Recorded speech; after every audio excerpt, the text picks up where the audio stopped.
Chapter 2. The Last Frontier.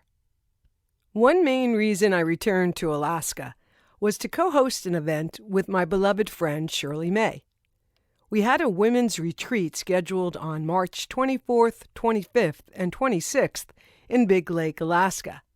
However, we hadn't gotten anyone to sign up yet, and there was less than a month to go. Shirley and I hosted this women's weekend once before, in the fall of 2016, and we had seen a tremendous response that led to a short waiting list of women interested in attending this next one. I was stumped as to why we hadn't had any bites yet. Meanwhile, Kurt, the owner of the house, was asking for a deposit to hold the dates. We requested 3 more days so we could figure out what was going on. He graciously agreed. There was much to be done in 3 days if we were going to secure enough participants to make this a go. Then, on the afternoon of March 13th, I went to my computer and there was an email from Kara, Kyle Cease's assistant. My heart stopped. The memory of my certainty flooded back in. I knew it! I knew it! I knew it! Hi, Camille. We are so excited to watch your video. I used the link below, but it tells me that the video is not available. Sincerely, Kara. What? How can that be? I went to YouTube, fixed the problem, resent the video, and was relieved when Kara confirmed being able to view it. I waited. Nothing. I waited some more. Nothing. A nail biter, and since I've never had long nails, it was a short trip. It was late afternoon, and I could hardly contain myself. I decided I needed to go somewhere to distract myself. I headed out to watch a movie, hoping to get lost in another world. I barely managed to do that. When I got back home, I rushed to my laptop and checked my email. It was now 9 p.m., and I saw that the following message had been waiting for me since 6 o'clock. Hello, lovely Flow Group submitters. First, thank you so much for your videos. It has been our pleasure to watch them. For those of you who we've had trouble opening your video links, you've already been reached out to in a separate email. This email is to let you know that we've had a recent opening for our March 24th through the 26th Flow Group. Yay! This is a major double yay because this is potentially our last Flow Group of the year. With Kyle's book being released in May, our schedule has become quite full. We've had so many submissions and thus are inquiring, if selected, would you be able to attend the March Flow Group? The weekend starts midday, Friday the 24th, with full days on Saturday and Sunday. If this is a big yes for you, please let me know, as you are all specifically wonderful, so most likely we will work on a first-come, first-served basis. Sincerely, Kara, Flow Group Coordinator. Oh my gosh! Oh my gosh! This was incredible! The currency of life itself was flowing through me with such power in that moment. I was lost in an out-of-this-world feeling beyond description. And then, with a sudden drop in my heart, I realized the Flow Group retreat with Kyle was on the same weekend Shirley and I were scheduled to lead our own retreat. What the fuck?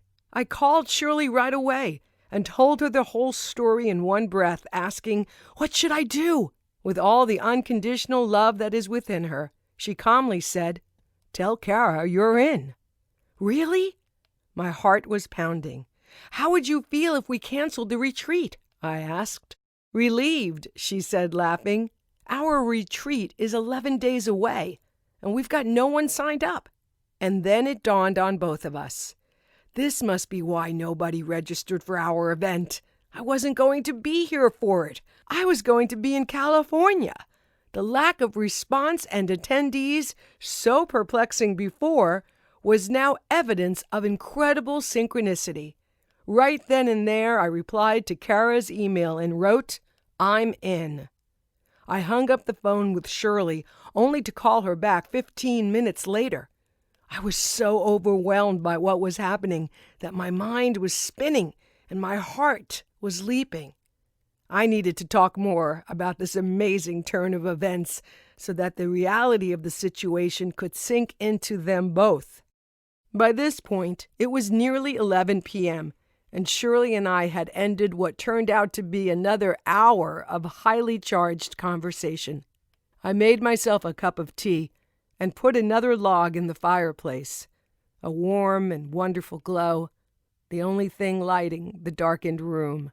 As I sat there, staring into the flames, something extraordinary happened. A mystical experience began to descend upon me. Suddenly, I heard the sounds of a cocktail party with faint music in the background, glasses clinking, the fabulous chatter of a crowd of people swarming over each other with stories and laughter. The accompanying feeling was one of joy and celebration. And then I heard its voice, a voice that held within it all the voices of those who love me, all my guardian angels and spirit guides, with even my father's distinctive tone layered in. "This is for you," the voice of voices said. "We're so excited for you." I closed my eyes and joined them in the celebration that would last long into the night. The next morning, Tuesday, I got an email from Kara letting me know that Kyle wanted to see my video. I cannot even begin to describe what I felt. Do you ever get that feeling about something where you know what's going to happen even though there isn't any evidence to prove that you could know what you know? That's what I experienced. I sent the video link, and what do you know? Kyle couldn't watch that video either. So I corrected it again, and off it went. I spent the day telling myself to relax, but that wasn't possible. I was checking my email every hour, and nothing. There was no response all day and all night long. My mind was working overtime. How could they not communicate something? By the end of the night, I was exhausted, but somehow managed to keep my spirits high, remembering that I already knew how this was going to turn out. The next day, Wednesday, I was on the phone with my beloved prayer partner, Kaleem. It was 6 a.m. and 10 below zero. The morning sky was like night, with Venus hanging right outside the window and the promise of a world beyond. It was a wonderful opportunity to share the story with another friend who has been a part of my life for 20 years. We prayed a prayer of knowing the truth and the perfection of this entire experience. After I hung up, I fell back to sleep. I awoke hours later, and before my eyes were open, my mind said, "Check the airfares to Los Angeles." As if there was a person in the room, I replied, "Hell no, I'm definitely not doing that, that's for sure." Buoyed by the spiritual exchange with Kaleem, Wednesday morning was a continuation of the mystical experience that I was going through. I was in a heightened state of awareness as I waited to hear back from Kara. The presence was all around me. It was palpable. For all these years in which I had been reaching out and then inward, seeking it through my practices, it was with me that day, in a way that was beyond anything I had ever known before. I felt so supported, so loved. I could hear it whispering in my ear, and I listened. I listened deeply. At 1 p.m., I got the email from Kara I had been waiting for. "Hi, Camille. Do you have time to chat around 2:30 to 3 Pacific Standard Time today?" I sat and looked at that email for what seemed like eternity. It felt like electricity was lighting up my nervous system. I responded to her with my phone number, and then the call came in. "Hi, Camille. It's Kara." "Yes, I know. Hi, Kara." "Camille, Kyle wants you to know that you're the winner." I burst into tears. I was jumping up and down and screaming. Then I told her everything that had happened in less than half a breath. I had to let her know that I knew she was in the story before she knew I was in the flow group. And she was blown away by that. Now it was time for me to take care of the logistics. I had said yes to this experience without knowing how it was all going to come together, which is code for how I was going to pay for it. Airfare, money for the B&B, and of course the chunk of change the weekend itself would cost. These were all things I had to figure out.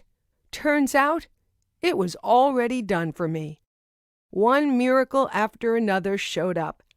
One came in the form of an increased credit limit the very day I was selected for the exact amount of the registration cost. Seriously, financial gifts came from dear friends who were so thrilled for me that they wanted to help make this happen. Everything lined up better than I could have put it together. It was further proof of the power of active faith, the power of believing, the power of getting out of the way and letting the intelligence that holds the planets in place handle things far better than anything my limited mind could have orchestrated. When I finally did check airfares, I found 2 one-way flights for less than $150 each.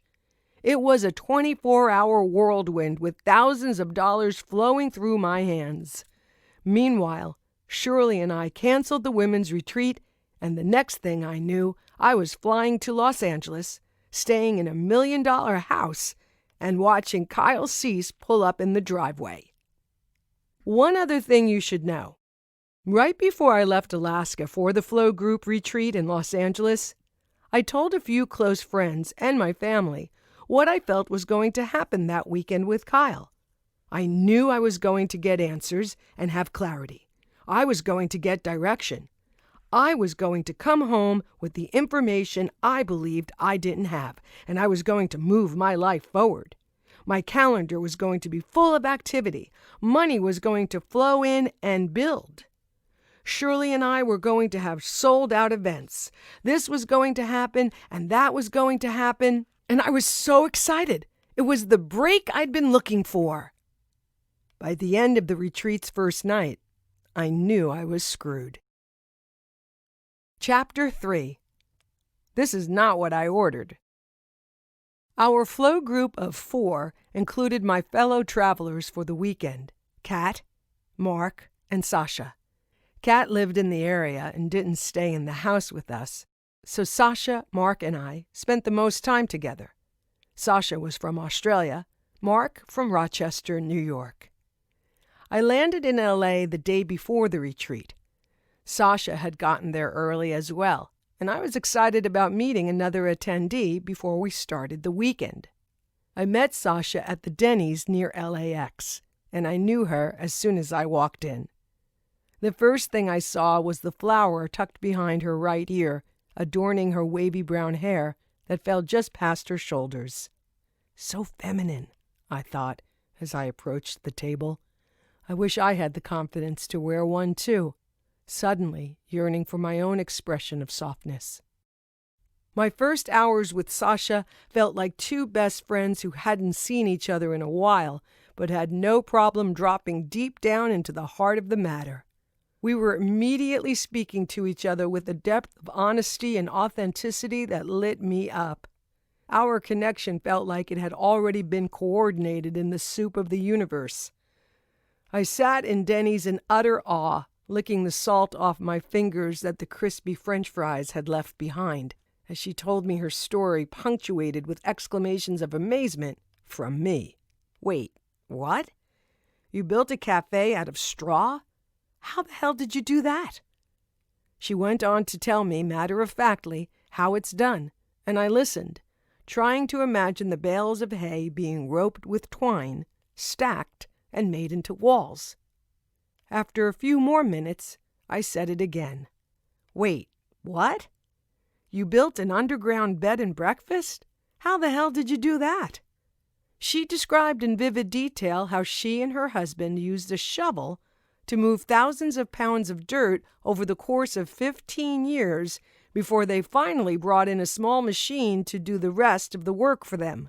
Her matter-of-fact words had me spellbound as I sat in utter amazement of this woman who moved mountains to create the life she lived. As she continued, there was a third time. Wait, what? You and your family would go hunting every Friday night for kangaroo because you had no food and you were known for your kangaroo pie that you sold at your straw cafe for the guests in your underground bed and breakfast? You get the idea. I was in the presence of a goddess, a warrior woman, a high priestess, an avatar, who would go on to expose her heart to me in a way that I knew I would honor and hold sacred for my entire life. Mark was the third person who was staying in the luxurious retreat space with its floor-to-ceiling windows and soaked sun patio. We knew he was spending Thursday night in Beverly Hills and wondered who he was and what brought him here. When he joined us on Friday morning for the first day of the retreat, a slender and healthy-looking 60-something man, we learned that Mark was a funeral director and had just written a book, Living and Dying, Finding Love and Hope in the Journey of Loss. When Mark first walked in the door, he seemed a very cool and collected man. Not much emotion showing through, but just enough to feel some warmth and an eagerness about the group that was forming. I told him how fantastic it was that he had written a book, and what an amazing opportunity he had to help people with such a tender subject. I am no stranger to grief. Ever since my two sisters each lost their husbands at a young age, along with my own losses, I've had a very acute sensitivity to grief, loss, and transition. This common ground quickened my connection to Mark as we settled in. Last to arrive was Kat, a massage therapist with her New Zealand accent and sun-kissed California skin. As the four of us awaited Kyle's arrival on that first day of the retreat, I found myself getting emotional. I still couldn't quite believe this was all happening and how fast it happened. Kyle's lead facilitator, who had communicated with me in Alaska, Kara, was waiting with us and informed us that Kyle had just texted and was on his way.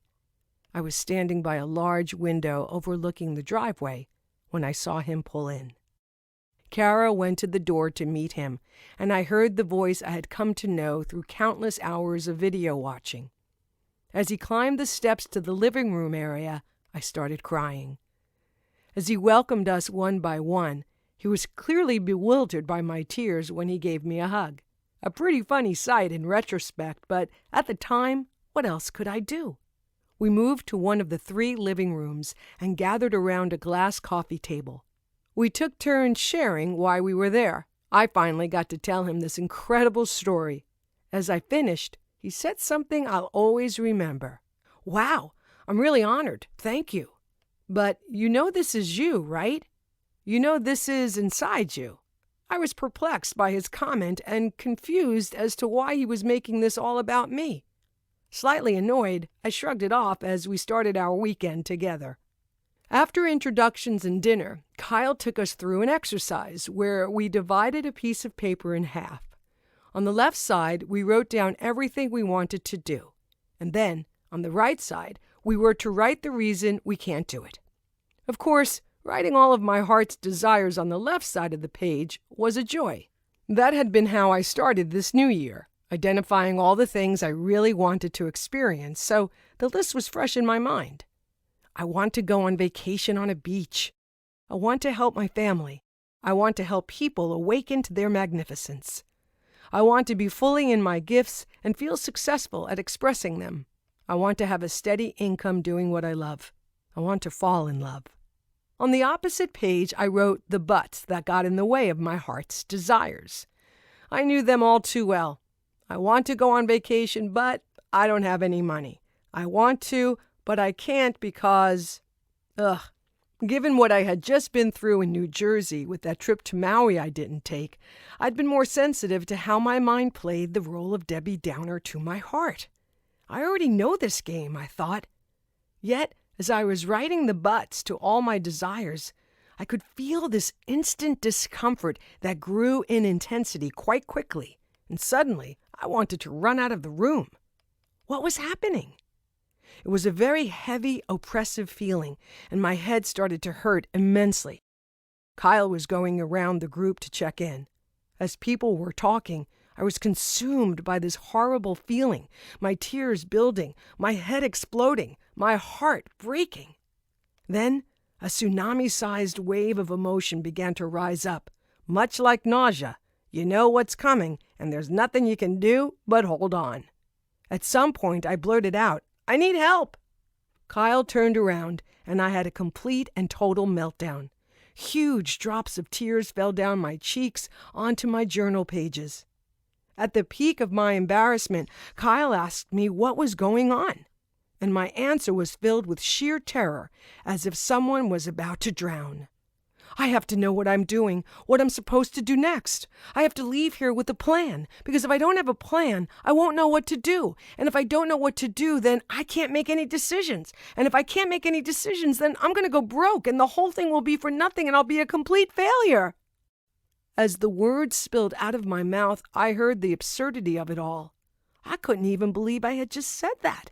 That wasn't going to happen. What the fuck was I talking about?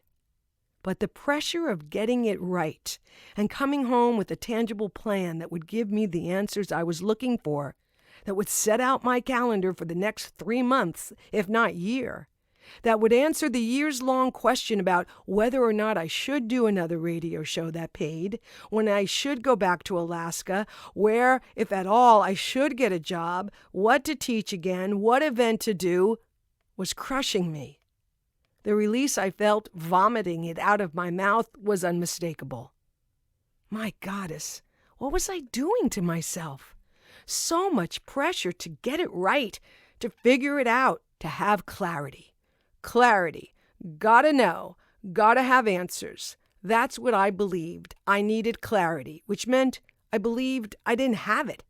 In fact, I was confused, which was clearly a problem when you're supposed to have clarity. No wonder I cracked. Who could live under such pressure? And don't tell me that stupid thing about the pressure needed by a piece of coal to become a diamond. I didn't want a fucking diamond. I wanted a clear path to a successful life. And not just any life, my successful life. I was mortified by this outburst. I just couldn't believe it was happening. It felt like I had an enemy inside me.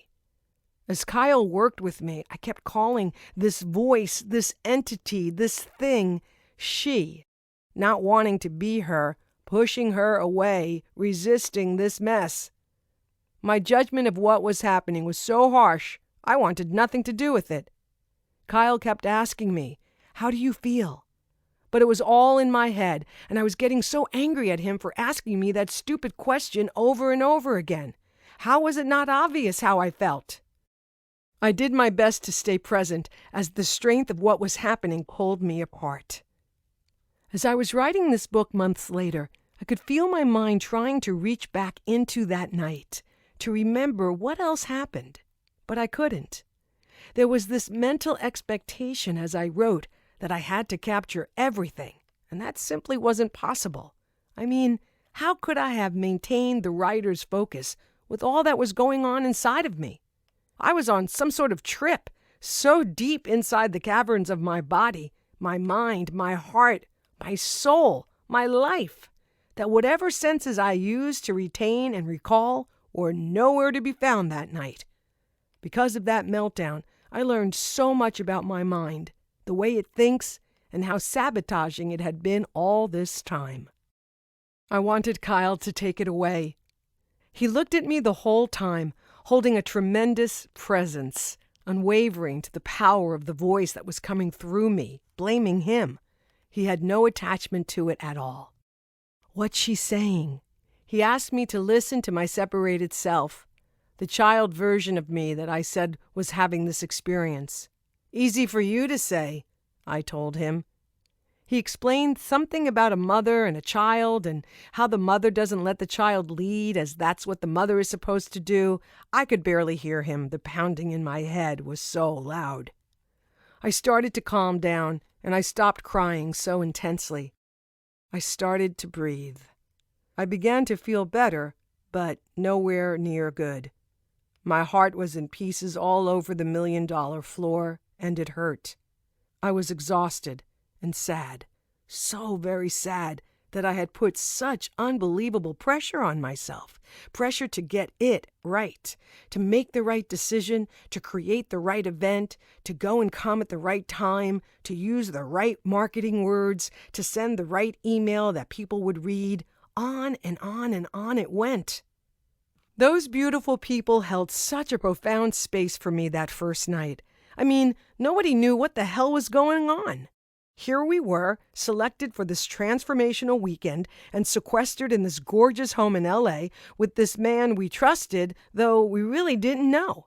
Hours into it, we were like fresh Alaskan salmon, just pulled from the cold water and thrown onto the cutting table. The point of a sharp knife slicing us open to give full exposure to our hearts, bellies, and guts. In the other room, hummus, apple slices, and almond butter awaited our emotional eating after we were all done. The contrast was crazy. The phrase, "What the fuck?"